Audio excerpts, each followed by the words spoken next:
Hello?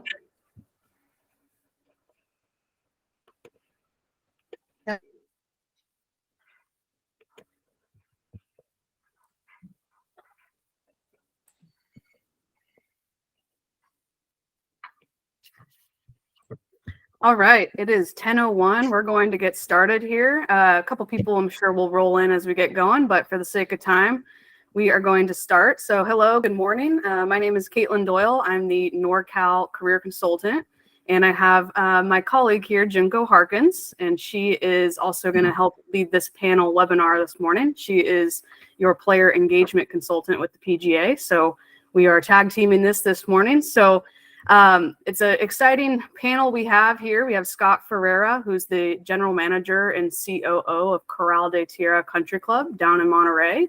Thanks, Scott, for being here. We have Ryan Lancaster, who's the general manager at Visalia Country Club down in Visalia. Thanks for being here, Ryan. And then we have Nick Bailey, who is the general manager and COO at Lake Merced Golf Club over in the Bay Area. So thank you all for being here.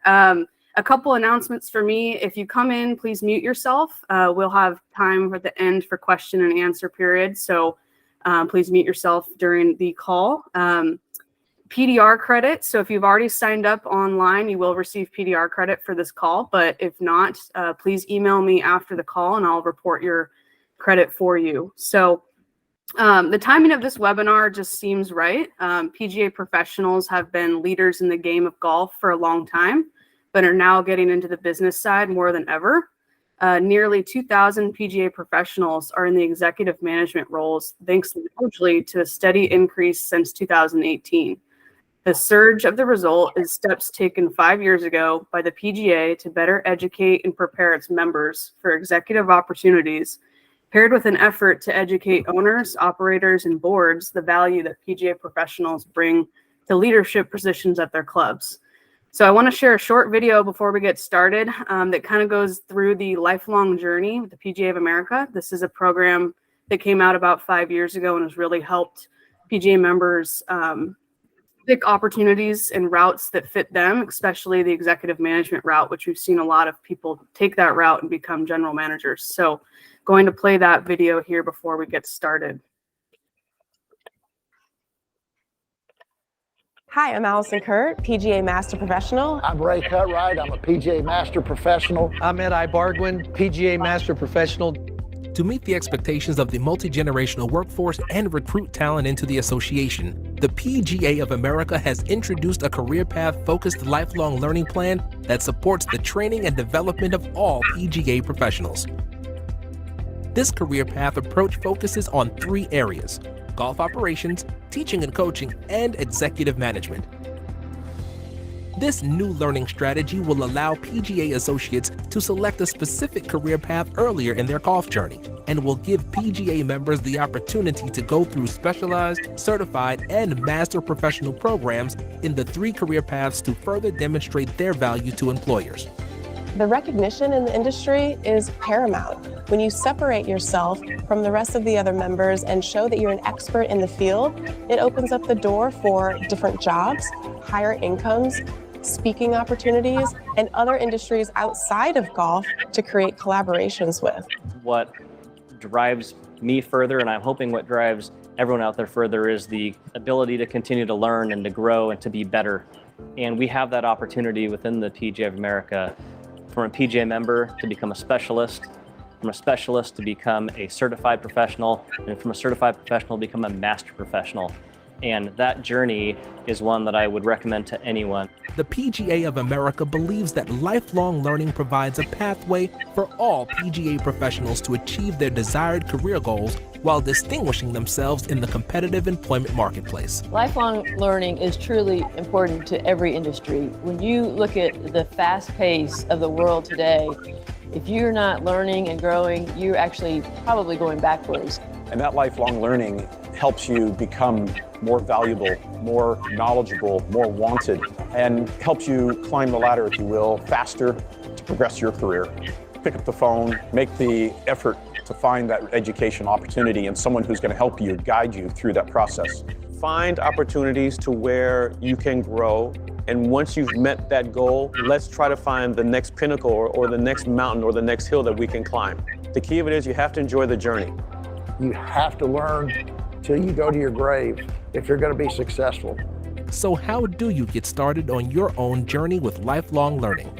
Once all PGA associates have finished the core curriculum in Level 1, they select their specific career path to complete Levels 2 and 3 in PGM 3.0. PGA members have the ability to pursue further education in these career paths in 3 newly created programs: the Specialized Professional Program, the Certified Professional Program, and the Master Professional Program.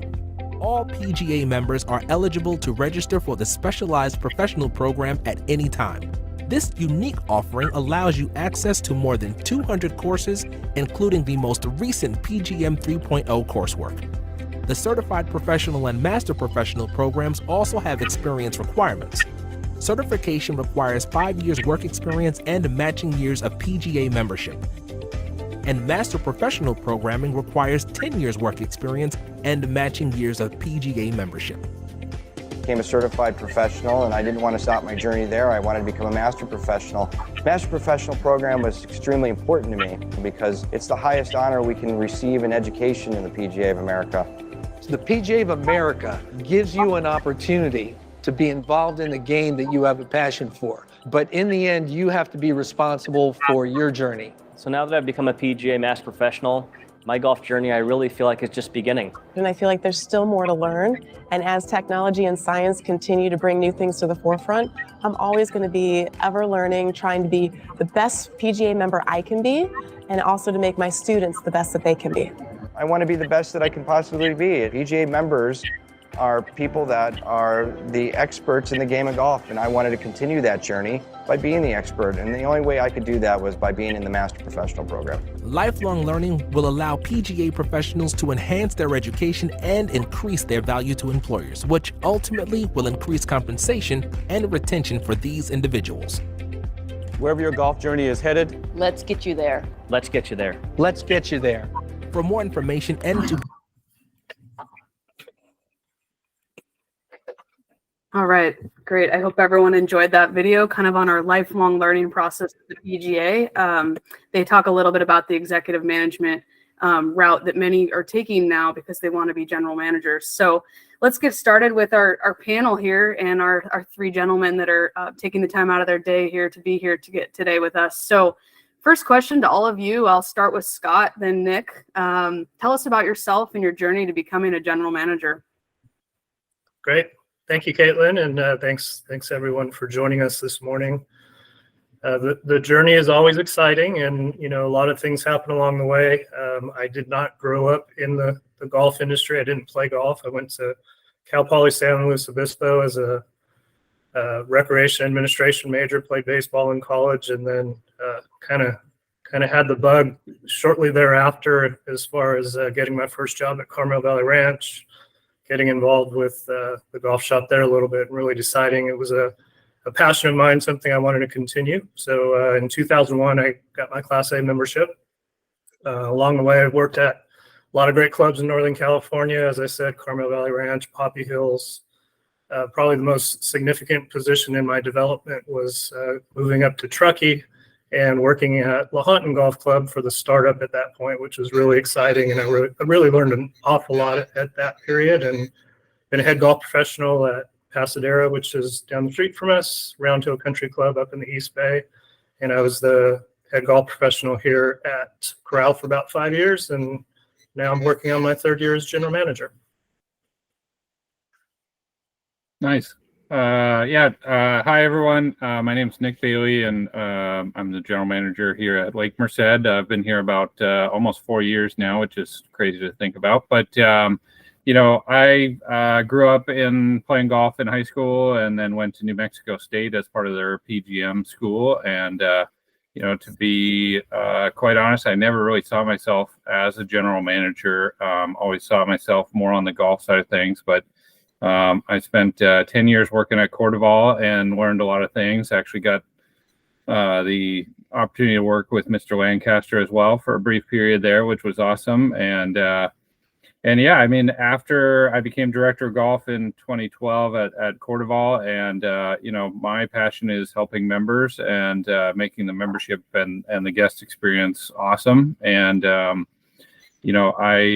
started getting more and more into it. There was areas that affect the golf experience that have a direct impact on the membership experience, and so I wanted to be able to help with food and beverage, and I wanted to be able to help with the financials and be able to help with the course maintenance and everything else. And that's kind of what led me to that. And so I was lucky enough to become GM at Butte Creek Country Club up in Chico, California, from 2015 to 2019. And then I've been back here. I was born and raised in Cupertino, so this is kind of a home game for me at Lake Merced, and enjoy every minute of it.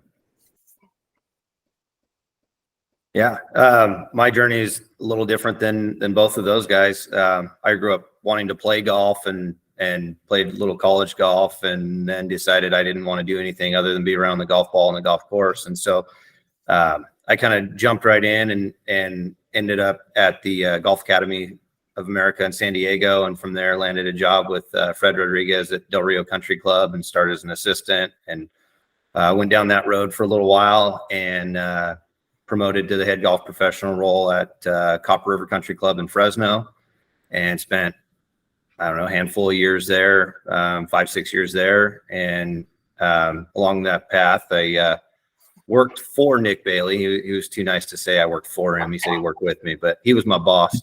But had a good time there at Cordoval, and it kind of just catapulted into more opportunity and different things. And about 4.5 years ago, kind of like Nick, I didn't see myself really as a general manager at the onset of all this. Turned into an opportunity, and I didn't want to pass it up. So I landed Belmont Country Club about 4.5 years ago as my first general manager role.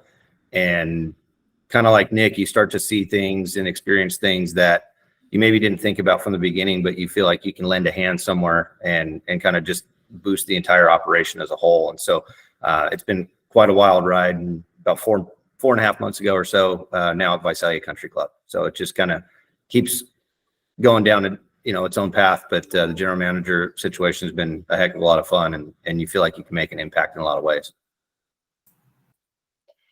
I know it sounds like obviously you've all had different paths getting to your general manager positions, but similar to the different paths, all of you are at different facilities. You're at different chapters in the Northern California PGA section.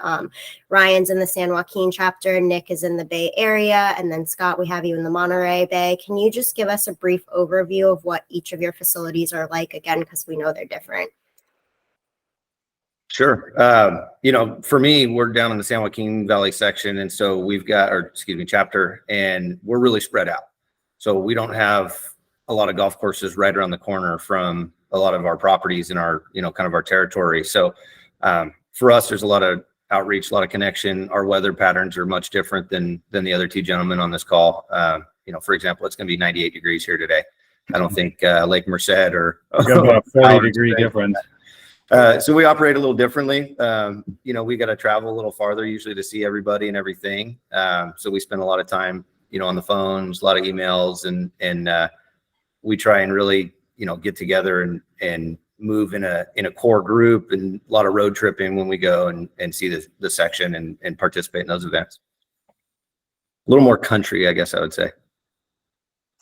Yeah, I mean, on my front, Lake Merced's definitely a place like I've never worked before. At Cordoval, it was a non-equity resort / private club, and then I went to Butte Creek, which was very similar to Ryan's facility in terms of the Valley clubs, and it's a different kind of a hometown feel. And then coming here to Lake Merced, it's mostly a commuter club.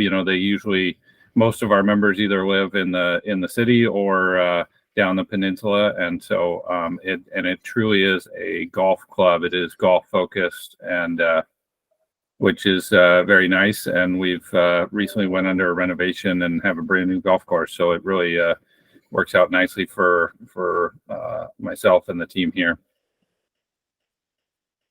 Yeah, and then for us, Corral de Tierra, again, we're in the Monterey Peninsula area, kind of right in between Monterey and Salinas. obviously recognized for all the great golf in this area. And Corral really started as a really beautiful, well-maintained, fun to play golf course. It was really kind of what Nick said. We were really a little golf club, and then COVID hit. Membership expanded significantly. We did a pretty significant clubhouse renovation to impact our social elements. And we've really expanded to become a family club that's quite busy in all areas. And again, great membership. We started very humbly in 1959, and what you see us today as is much different, but I think it's very exciting to be a part of it, and really enjoy being here every day, because there's always something new going on that you don't always anticipate. Great, thank you. So asking another question here to Scott specifically, I know obviously your facility just went through a big clubhouse renovation. So can you describe your experience working through that, and how involved were you in the process? Yeah, so during COVID, the renovation, or I should back up, actually the club had did a survey, and one of the significant glaring issues for improvement was increased dining space and outdoor space. We are located in an area where we have nice weather. We'll get into the 80s and 90s in the summer months, so we didn't have a lot of social outdoor space for the membership. And so it was voted to move forward with the plan. And during COVID, as I transitioned into the general manager role, my first task was to present via Zoom to the membership the financing plan for this clubhouse renovation. And that was 2 weeks ago. I was folding shirts in the golf shop, and 2 weeks later, I'm presenting financials for a large renovation to the clubhouse, which was very interesting in its own right. But all the way through the process, really acted as project manager, put together a project group of members that are experienced in the field, worked closely with our contractor, who's a great local contractor that as a husband and wife team saw the process all the way through, and to the point of interior design and sitting on different chairs to make sure they're the right ones for the membership, all those kind of details that you never even think about until you get in that position. So quite a learning experience, and really proud of it now to see the members enjoying it the way they are. That's great. Thanks so much for letting us know how that all went there. And I know you told me a little bit about that when I was down there recently. So a question just to Ryan here. During COVID, we saw PGA professionals step up in more ways than imaginable. I mean, golf was really the only thing that was open, and we really earned a lot of respect with owners and operators in the golf industry. So maybe describe your experience. What trends did you see during COVID, and how the golf department really stepped up? It was a wild time. I think it built a lot of equity with our membership. Being in the private equity clubs, to see our golf staff and general managers, a lot of our frontline staff was laid off or not on property, or there wasn't a ton of need or requirement because food and beverage had to go through almost a closure to some degree. So then the only employees we've got left on property for the most part are golf associated staff, and they're digging in and lending a hand anywhere and everywhere we can possibly get our hands on. And to the point we had guys literally running rough mowers, that most of the time they're folding shirts with Scott a few weeks before, and now they're on a rough mower, or we've got them in, and we're setting up a patio banquet somehow. We've got one person in the kitchen, and so our golf staff and everybody involved on that side jumped in and started to realize that we can make an impact on the operation and keep it going. And then through that, I'm sure everybody's seen that it was a huge golf boom. And so now all of our golfers are still on property. They're just using the property in the golf space alone, and they see value in those individuals willing to work for them. Right. And so it shows that it kind of highlighted some of the talents of individuals we maybe wouldn't have applied otherwise. So it was a tough time for everybody, but it ended up yielding some pretty good benefits for our golf staff, our golf professionals. Nick, we have a question for you now as well. I know you mentioned earlier going through your career path and doing the PGM program, you never really pictured yourself to ever be a GM, but with right now with kind of the baby boomers possibly retiring in these leadership roles, what kind of advice do you have for a younger PGA professional who might be interested in becoming maybe a GM or in some type of management role? Yeah, I mean, I think it is kind of a wild ride, but I think that the more you can kind of dive into not only just what your operation is doing, but also what other pieces of the club business are doing, or even a public facility as well. Just the more you can ask questions, the more you can talk to other people that are in that role, talk to the current GM. Network with other GMs as well around the area. I think that there's a lot of opportunity there, and I think just like our golf games, right? We're always working on our golf games. We're always trying to get better. I think that you take that approach with your career, and I think good things will really happen. And I think that right now, we were talking before we got going. In a lot of ways, I found it hard to find the right fit, and I felt like the golf courses or the career opportunities that I would go for as a director of golf or a head professional, they were very few and far between, right? There would be guys that were there for years, and you knew they weren't going to be moving on, and a lot of them are still there today. And I felt like I was somewhat limited in the roles that I would be eligible for. And I think that what we're finding in the GM space now is that a lot of these, like you say, a lot of these guys or gals are retiring, and the club world and the golf world are hungry for general managers who have an understanding of golf. And I think that, if you have an understanding of golf, you have an ability to relate to a member or to a guest that's coming in for golf. And I think that that is invaluable. So I wouldn't, even if you don't have assistant general manager experience, or even if you don't have director of golf or head professional experience, I think the more you can learn and try for some of those opportunities, the more you're going to have that, there's a lot of space in there right now. Yeah, that's a really well said answer. Thanks, Nick. Kind of going along that, it's a good opportunity for a younger professional to really accelerate their career earnings too, and make, some good money. So curious, Scott, what your thought is on that. And can you touch on maybe a younger professional accelerating their career earnings through this role? Yeah, that's hopefully the goal, right? We want to continue to learn new things, and hopefully reap the benefits of that down the road. But Nick said some great things there too, as far as what you do to get prepared.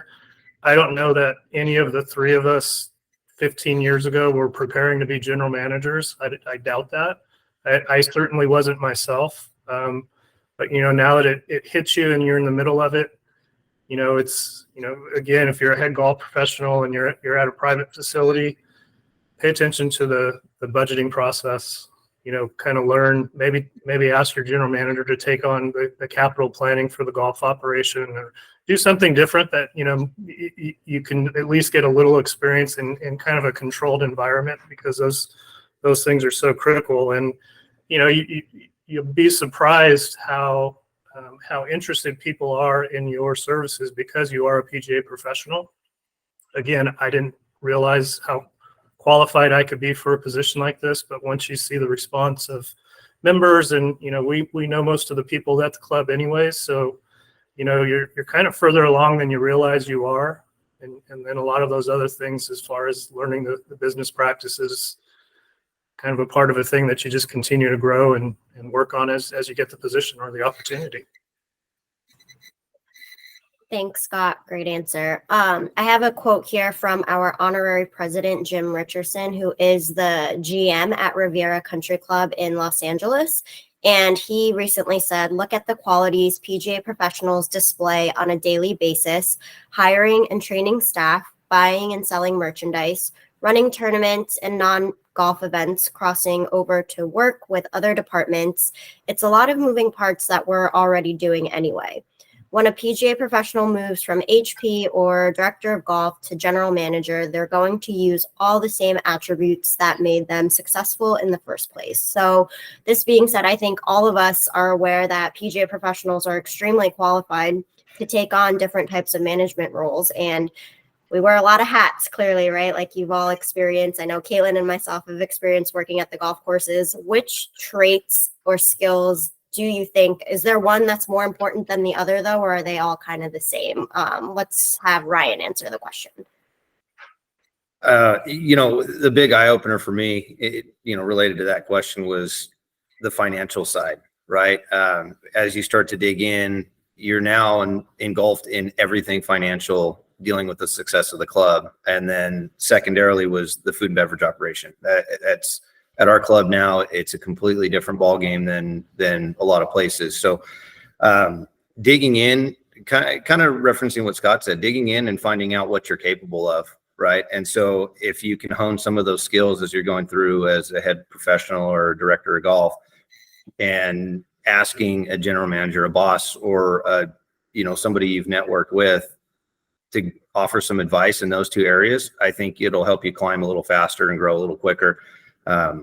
Those are the two things that you're going to deal with as a chore and a challenge on the day-to-day, where you're already an expert in the golf field. You're already an expert with your members, or your guests. You know how to service the golf components, sharpen the skill set in your financials and reading the P&Ls, and then sharing some of the food and beverage challenges. Thanks, Ryan. That kind of goes into my next question about finance and budgeting. So I'm going to ask this question to Nick. I get this question a lot. I'm sure Junko does as well, as we work with associates every day. How do I get better at finance and budgeting? So what's your advice, Nick? And how did you get better at it? Did you take classes, or did you mentor or find a mentor? What did you do? Yeah, I mean, I think it's a couple ways, really. One, I think you have to just look at your own department first. As an assistant golf professional, ask to see the budget, ask to have access. We all use Jonas or Club Essential or some sort of program like that, and you can really learn a lot about how revenues are posted, how expenses are posted, how everything's tracked. I mean, you can really learn a lot about your own department first. And then, I think you want to have a good relationship with your controller or your director of finance or whoever it is. I mean, I learned a lot. I learned early on that my controller had, he really loved chocolate. And so every time I went into his office, I brought chocolate with me, and you'd be surprised how much you can learn just by kind of getting to know that and, having them open up. Not only did it save me from, getting an email blasted about what I screwed up, but it also saved me and taught me a lot about how the back end of the financials worked as well. Nick, I couldn't agree more with that. I know through my own personal experience, it was always be best friends with the controller. So I love that whole chocolate idea.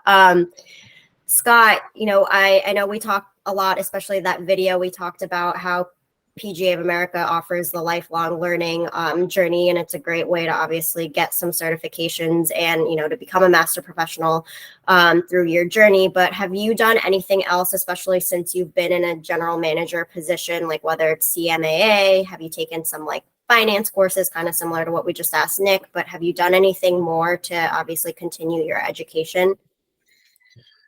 Yeah, absolutely. Again, you touched on a few of the associations, CMAA, Club Managers Association. There's weekly, almost daily webinars and opportunities to learn as far as that goes. PGA, I certainly continue taking part in gym groups. Again, I think there's nothing better than just an hour of discussion with 6 or 7 people in a room that do the same thing, because you're always learning a lot. But the big impact for me that I've actually incorporated to a lot of my work with our board is club benchmarking. And, it's a lot of industry. It's basically data-based information. It's a lot of, really for me, a lot of the way I learned to do this job as general manager was through studying club benchmarking, learning the food and beverage operations, such as what Ryan discussed. That's a very intimidating thing for us to cross the lines and be experienced in that area. But there's a lot of great information out there, and if you're willing to grind it out and and spend the late hours learning these things. I think you can really learn a lot more. And to Nick's point, you start understanding the financials so much better. It's a very intimidating thing to begin with, but once you're around it for a while, you start getting comfortable, just like you did when you first became a head golf professional. And I think, Caitlin, sorry, real quick, just something to point out to the whole group, and I'm sure Scott, Nick, and Ryan can agree more, but the CMAA particularly, you can join that whenever, like even if you're just a head golf professional, I shouldn't say just, but a head golf professional, no matter what your title is, it's a good thing to get involved, especially if you have interest in becoming possibly a GM, because that kind of opens up networking opportunities to a lot of those, those individuals in management roles. So you can sign up for CMAA whenever you like.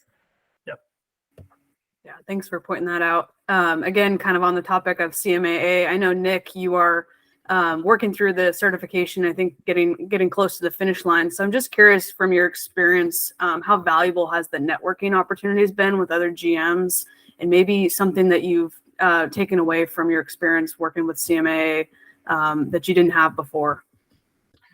Yeah, I think it has been valuable. I am not as close as I would like to becoming a certified club manager. It's kind of a long, expensive process, but no, I think that the events, they have a world conference that is, typically one year on the East Coast, 1 year on the West Coast. So there was one in San Francisco. I think this year's was down in San Diego, and they really do a good job of getting, not only, like Junko said, not only GMs and food and beverage managers in the top management positions, but really getting a lot of people who are young, up and coming in the industry as well. And I think that the more you can network, especially over the last 3 or 4 years where you've dealt with, COVID, and hey, what's your club doing? What's our club doing? How are you balancing? I mean, just being able to open up that connection and, being able to communicate like we do on this call is very important.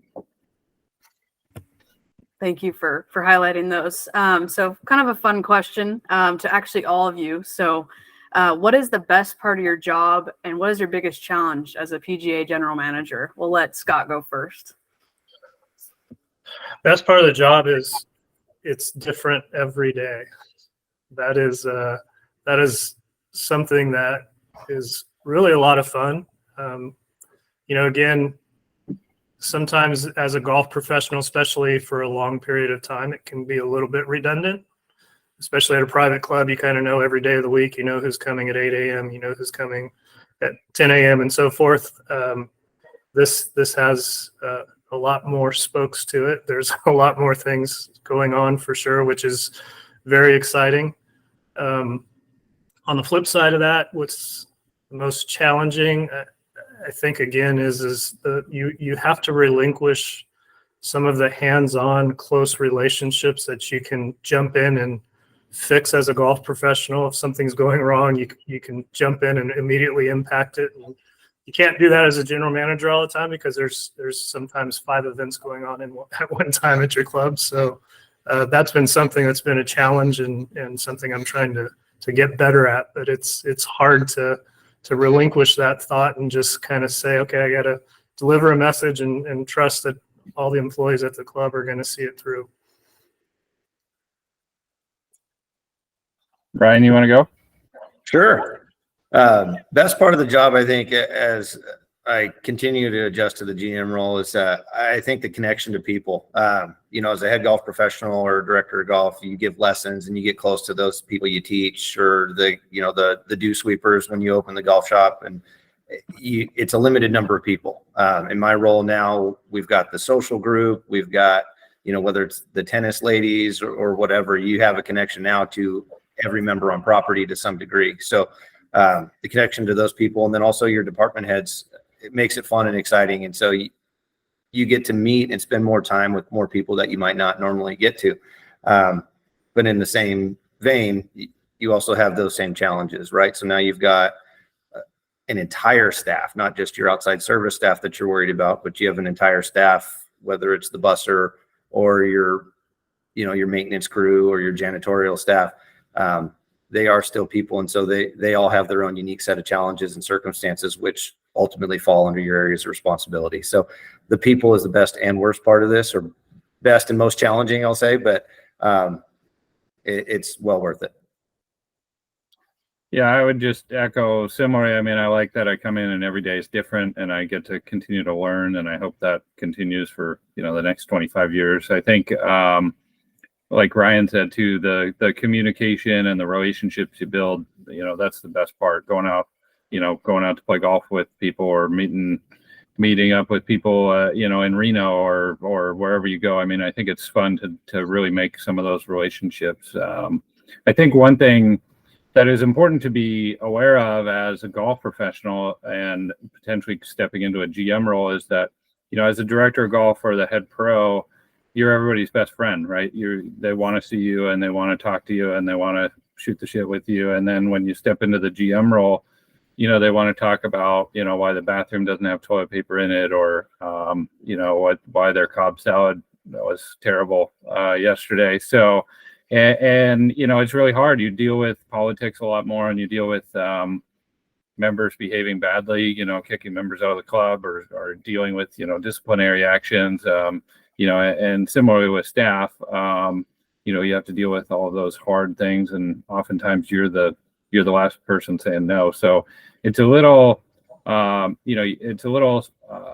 I do miss that part of going out and playing 3 holes with a member, or going out and playing 9 holes, or, shooting the shit with them. But I think that, I think overall it's more rewarding on my side to be able to kind of help and coach and see the whole operation through. Love all those answers. For all of you, and just kind of for time's sake too, if, for each and every one of you, what makes a good leader, and maybe you have a certain leadership style, if you can maybe sum that up in one word, and maybe with just a sentence following why you chose that word, I think that would be great. That's a tough one. Okay, I'll jump in first, because they'll come up with their words by the time I come up with mine. I'm gonna come up with friendship. I think you have to. These guys touched on it. My sentence is going to be long here, but you have to know everyone that works at your club. You have to be friends with them. You have to let them know how much you appreciate them, and know how pivotal they are to make this whole thing work. Love that, Ryan. Yeah. Care. Great leaders believe they work for their team. Average leaders believe that their team works for them. So if you care about the people on property, it's going to pay dividends. Yeah, I was going to say fun, but Ryan did a pretty good job there as well. I mean, I think, it's 2 words, but problem solver. I think that's probably the biggest role that we all play, is that, we came up as golf professionals and we were good problem solvers, and then we kept going with that. And, most of our role here is to work through some of the challenges that come up in clubs. I mean, there's, every day there's some challenges. So finding a way to find a common ground or find a solution is important. Great answers there. I think we have time for a couple more questions, and then we'll have some Q&A from the audience. So this question is for Nick. Obviously, general managers are busy people, and you have a lot on your plate. So how do you stay organized and on top of everything, and maybe some strategies you use to stay on top of all of it? Yeah, I'd like to think that I'm on top of it all. We'll see about that. I mean, about 10 years ago or so, a mentor of mine really said, hey, write it down. If it matters to you, write it down. And I think that plays a key role in terms of, staying organized and staying on top of what you need, and understanding where you're trying to go, both on the short term and long term.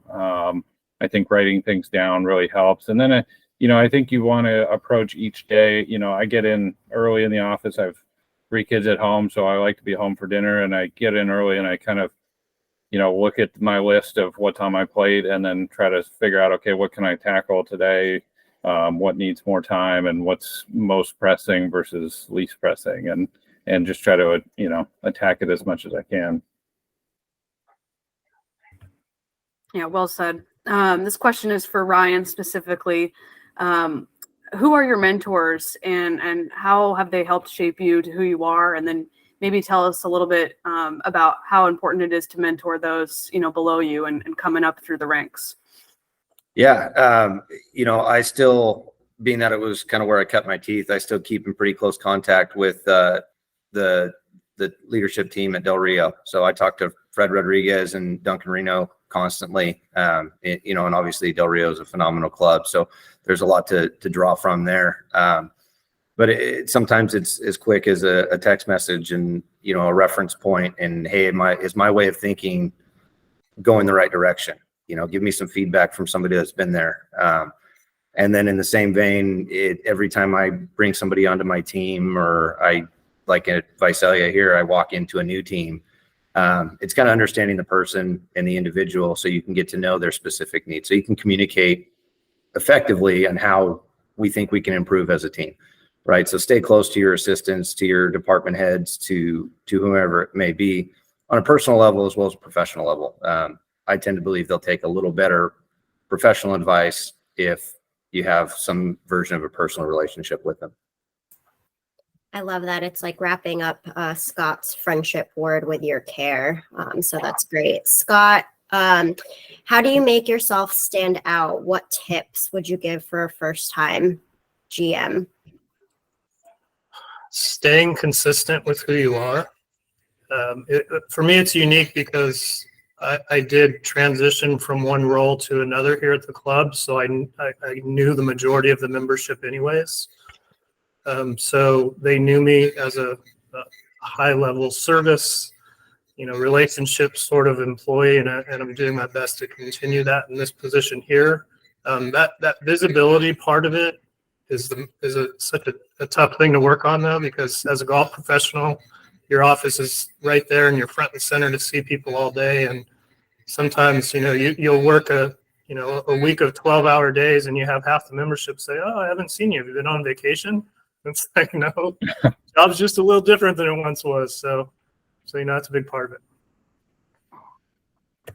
Awesome. Thank you so much. Before we, I guess it's time to kind of switch into some Q&A. So if anyone has questions for the panelists from the audience, please unmute yourself, ask the question, or raise your hand. And like to get some feedback from all of you, and they're happy to answer some questions. So.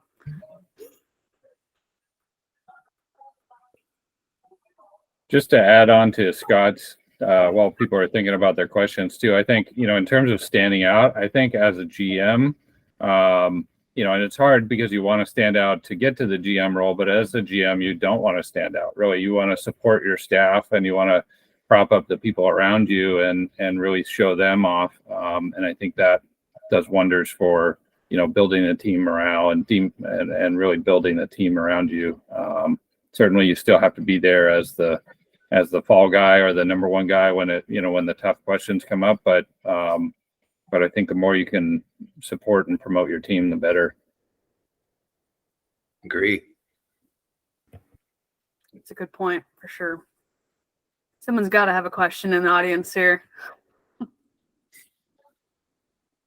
Well, if not, I want to give all three panelists a chance just to have a couple closing statements, remarks, maybe some words of advice for those on the call that might be considering this route.